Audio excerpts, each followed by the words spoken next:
Hello friends, this is Lavish Valecha. Last video में हमने देखा था classification of accounts in personal, real and nominal account. तो फ्रेंड्स, इस वीडियो में हम देखेंगे अकाउंटिंग इक्वेशन। तो अकाउंटिंग इक्वेशन हमें ये बताता है कि अकाउंटिंग में जो भी ट्रांजैक्शंस होते हैं उसके दो एस्पेक्ट्स रहते हैं, उसके दो इफेक्ट्स रहते हैं, और वो हमेशा assets is equal to liabilities रहता है। ठीक है, तो उसका अगर हम फार्मूला देखें तो फार्मूला यहाँ पे हमें दिख सकता है, assets is equal to liabilities plus capital. ठीक है, तो यहाँ पर एसेट मतलब asset is equal to liabilities जो रहते हैं, लायबिलिटीज और कैपिटल की जो टोटल रहती है वो रहता है इज इक्वल टू एसेट। ठीक है, यहाँ से हम ऐसे भी कह सकते हैं कि जो कैपिटल रहता है वो ओनर्स कैपिटल रहता है। यहाँ पे आप देख सकते हो, यहाँ पे कैपिटल यानी क्या है, जो ओनर्स का कैपिटल रहता है वो कैपिटल। ठीक है, तो वो ओनर्स कैपिटल यानी ओनर्स इक्विटी यानी कैपिटल, और आउटसाइडर्स लायबिलिटी जो रहती है उसे हम कहते हैं लायबिलिटीज। ठीक है, तो कैपिटल प्लस आउटसाइडर्स लायबिलिटी जो रहती है, मतलब internal liability of the business and outsiders liabilities of the business, ये जो रहते हैं ये मिलाकर हमारी जो है इसके टोटल एसेट की जितनी रहनी चाहिए, और इसलिए asset is equal to liabilities ही रहना चाहिए। तो यहाँ पर हमें इतना ये अकाउंटिंग इक्वेशन में पता चलता है कि assets is equal to liabilities रहना चाहिए। अब यहाँ पर हम जो क्वेश्चन लेने वाले हैं वो है महाराष्ट्र स्टेट बोर्ड का क्वेश्चन नंबर 3 एक्सरसाइज का, पेज नंबर 43 पर है। आप एक बार देख लीजिए आपके बुक में। अब यहाँ पर आप देख सकते हो कि जो क्वेश्चन है इसमें हमें दिया हुआ है कि mister Vaibhav started business with cash ₹1 lakh. तो हमें यहाँ पर कोई भी ट्रांजेक्शन जब करनी है तो उस ट्रांजेक्शन में हमें एक बात याद रखनी है कि यहाँ पर इसके दो एस्पेक्ट्स रहेंगे, दो इफेक्ट्स रहेंगे। ठीक है, मिनिमम 2 इफेक्ट्स तो रहेंगे ही रहेंगे। तो यहाँ पर अब 2 इफेक्ट्स हमें देखने हैं कि कौन कौन से रहेंगे। अब यहाँ पर मिस्टर वैभव ने स्टार्ट किया है बिजनेस विथ कैश ₹1 लाख। ठीक है, तो यहाँ पर जो है मिस्टर वैभव जो है इन्होंने बिजनेस स्टार्ट किया है, तो बिजनेस में पैसा डाला है, तो बिजनेस में पैसा आएगा तो वो उसकी एसेट होगी, और एसेट बढ़ेगी, इसलिए यहाँ पर हम एसेट में भी ₹1 लाख जो है वो ऐड कर देंगे।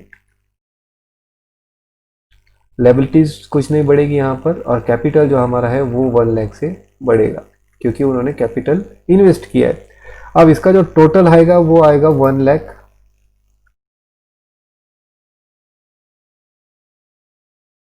लायबिलिटीज कोई भी नहीं है हमारे पास, इसलिए ये नहीं आएंगे, और ये 1 लाख।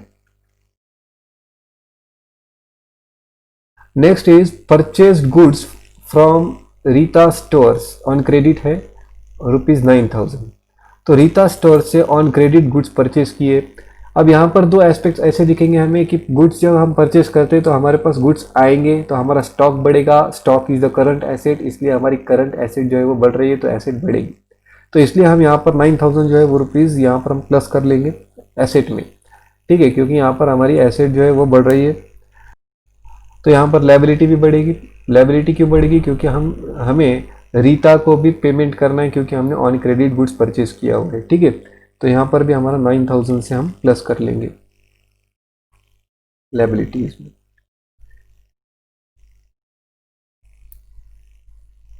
अब यहाँ पर जो कैपिटल है, कैपिटल यहाँ पे कोई भी यहाँ पे चेंज नहीं होगा, क्योंकि यहाँ पे दो एस्पेक्ट्स हमने ले लिए हैं। अब उसके बाद अगर हम 1 लाख रुपीज़ में 9,000 प्लस कर ले तो यहाँ पे टोटल आ जाएगा 1,09,000, और लायबिलिटीज में 9,000 रहेगा, और टोटल कैपिटल जो है हमारे पास जो है वो 1 लाख ही है।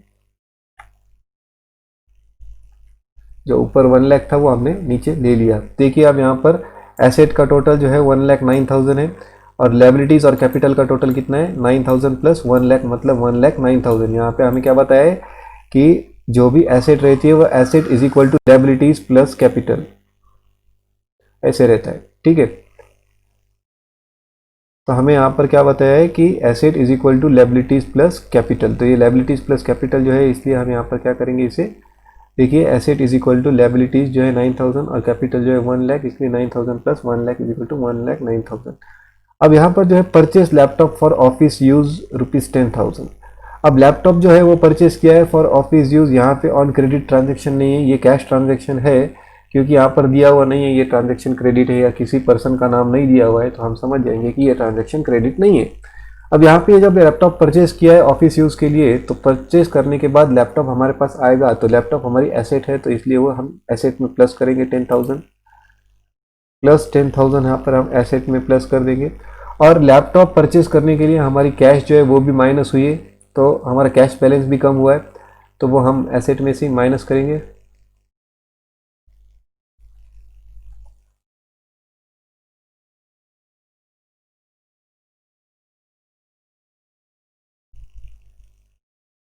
अब यहाँ पर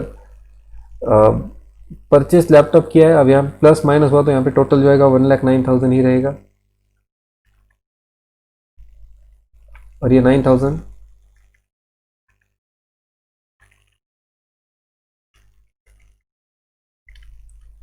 और यहाँ पर 1,00,000। ठीक है। अब यहाँ पर sold goods to Reena on credit ₹12,000, तो सोल्ड गुड्स किया यहाँ पे सेल किया है, तो सेल करने के बाद हमारे जो गुड्स है वो हमसे जाएंगे, इसलिए हमारी एसेट कम हो जाएगी, इसलिए मैं माइनस कर लूँगा यहाँ पर 12,000। और ऑन क्रेडिट सेल किया है तो उसके पैसे आएंगे, आए नहीं है आएंगे, रिसीवेबल है, रिसीवेबल कभी भी एसेट रहती है, इसलिए उसे हम यहाँ पर ही प्लस कर देंगे एसेट में 12,000। यहाँ पे कोई भी इफेक्ट नहीं होगा इसका। 1,00,000,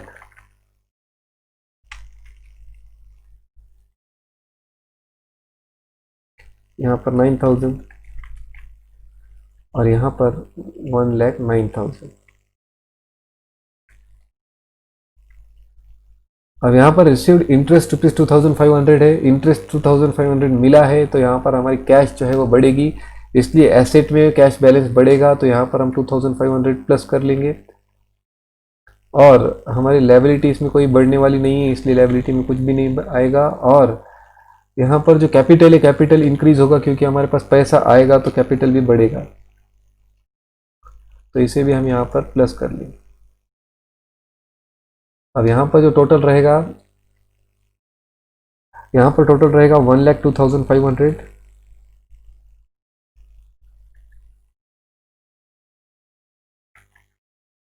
और यहाँ पर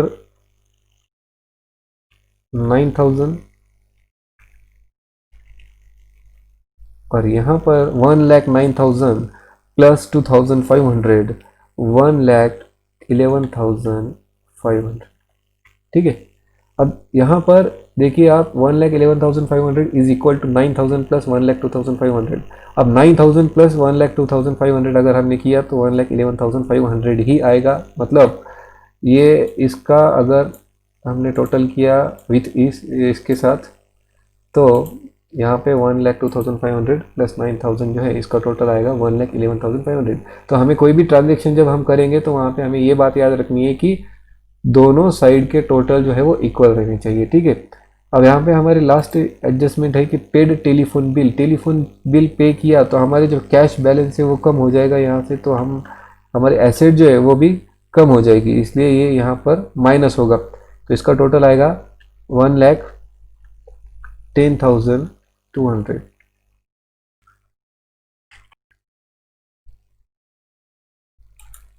यहाँ पर 9,000, लेकिन हमें ये बात याद रखनी है कि यहाँ पर इसका एक इफेक्ट जो है -1,300 यहाँ पे भी करना होगा, क्योंकि कैपिटल भी यहाँ पे माइनस होगा हमारा, कैपिटल में से हमारे एक्सपेंसेस जो है वो हम लेस कर लेंगे, तो हमारे दो इफेक्ट्स यहाँ पर ये रहेंगे। और यहाँ से हम माइनस करने के बाद हमारे पास बचेगा 1,01,200। ठीक है। तो अब यहाँ पर 1,01,200 और ये मेन टोटल आएगा हमारा, वो रहेगा 1,10,200 इज इक्वल टू 9,000 प्लस 1,01,200। तो इसका मतलब हमें ये मिला है यहाँ पर कि जो फाइनल टोटल हमें मिला है वो 1,10,200 इज इक्वल टू 1,10,200। तो हमारा ये जो अकाउंटिंग इक्वेशन है ये परफेक्ट है, ये इसमें लायबिलिटीज़ और एसेट का टोटल जो है वो इक्वल है। तो ऐसे ही आगे के भी जो प्रॉब्लम्स हैं, आपको अगर इसमें किसी में भी प्रॉब्लम हो तो आप कमेंट कीजिए, आपका सॉल्यूशन मैं आपको प्रोवाइड करूँगा, ट्राई करूँगा कि आपका जो भी प्रॉब्लम है उसको मैं सॉल्व करूँ। ठीक है, तो आज के लिए बस इतना ही।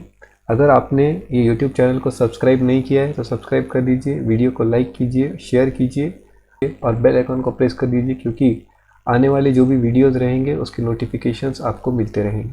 Thank you.